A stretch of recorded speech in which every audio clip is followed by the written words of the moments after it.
everyone, and welcome back to Penis Pages. Today we're talking about the poem The Sick Rose by William Blake. This is another video in my romantics series, so as usual we're going to start with a quick summary and then move straight on to the line-by-line analysis.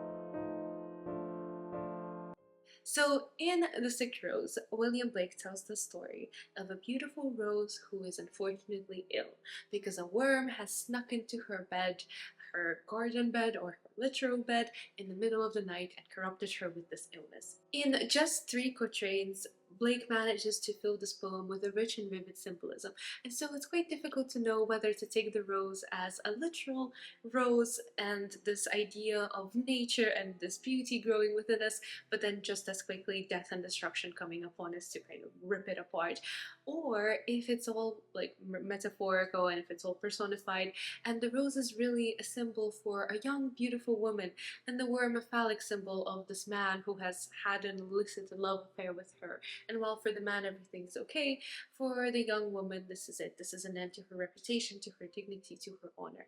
And this would likely align with the fact that this poem was published in Blake's Songs of Experience rather than Songs of Innocence. So while Songs of Innocence was sort of about the beauty of life's creation and of nature and kind of the wonderful qualities that this innocence and purity and life that God has created has, while in Songs of Experience it's a more, I suppose, a mature outlook on this. It's about how, well, in fact, good things come to an end and death and destruction may take their toll.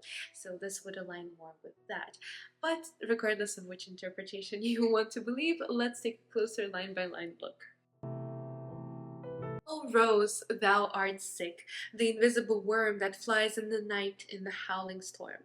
So the rhyme is A, B, C, B, D, E, F, E, but there's no even meter. Other than the second line in the first quatrain and the second and third lines of the second quatrain, there are 5 syllables in each line. And the unevenness of both the rhyme and the meter may suggest the inequality between the rose and the worm.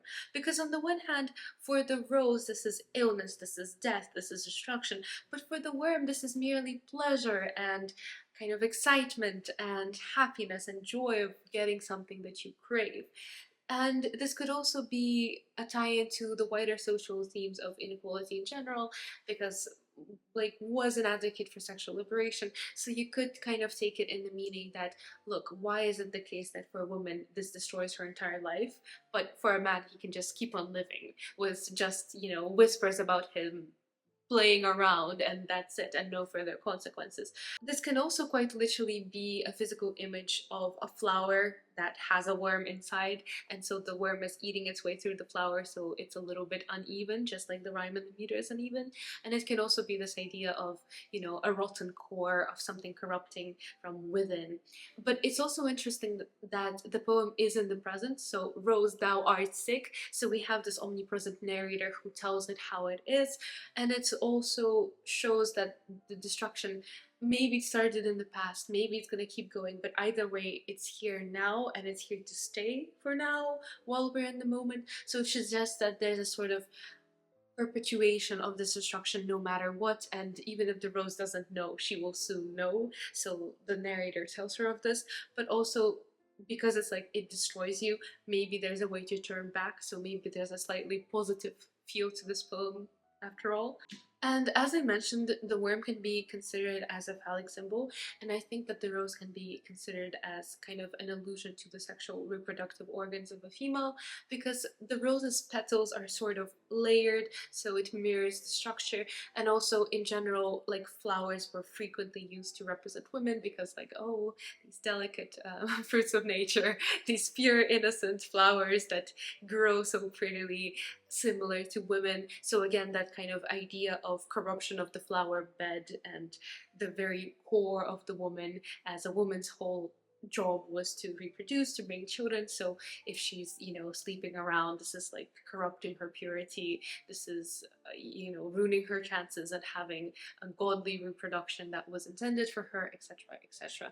Sickness can also be, of course, sickness as in the sexual sickness as well, as in the lust and desire that she feels. Also, the idea that it's maybe quite literally an STD. And notice also how it's in the dark of the night, and this is what is the sort of illness.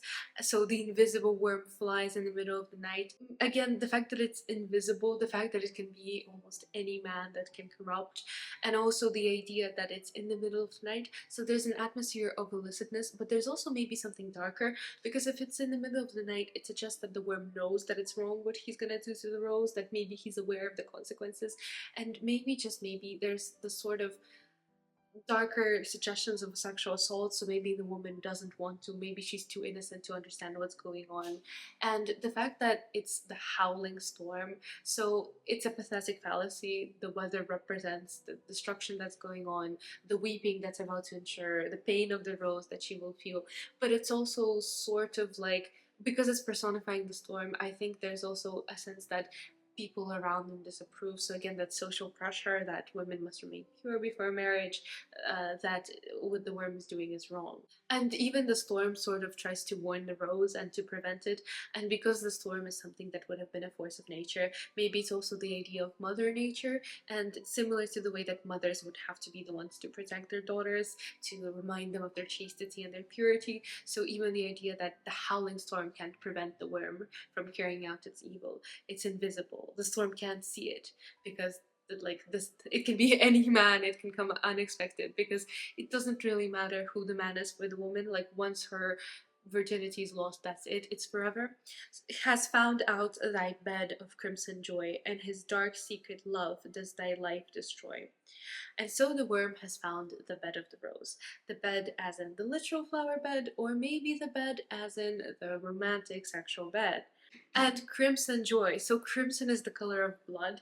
So here it suggests that, again, that there has been a sexual act that has taken place, a loss of virginity, that this brings crimson joy, that the drops of blood show that this is it, the happy act has taken place. But notice also how it's his dark love has destroyed. So it's not necessarily the act, but it's the secret nature of it, the illicit nature of it, the fact that it brings darkness, that it's in the cover of the night.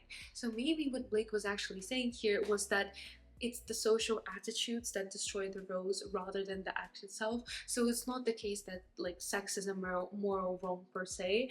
It's not the case that this is what we should be judging. Rather, it's the case that we see it as such, and we put all this pressure on women and on men, when really maybe we should be allowing them to sort of get to know each other before, you know, they're supposed to get married for life, no divorce, etc. So because Blake was rather ahead of his time, I think this is also a possible potential interpretation, but of course you can also see it as more negative. No, that in general this love has destroyed the rose. In general, this is what comes from these illicit affairs, and you know, nothing before marriage. So all of these kinds of things.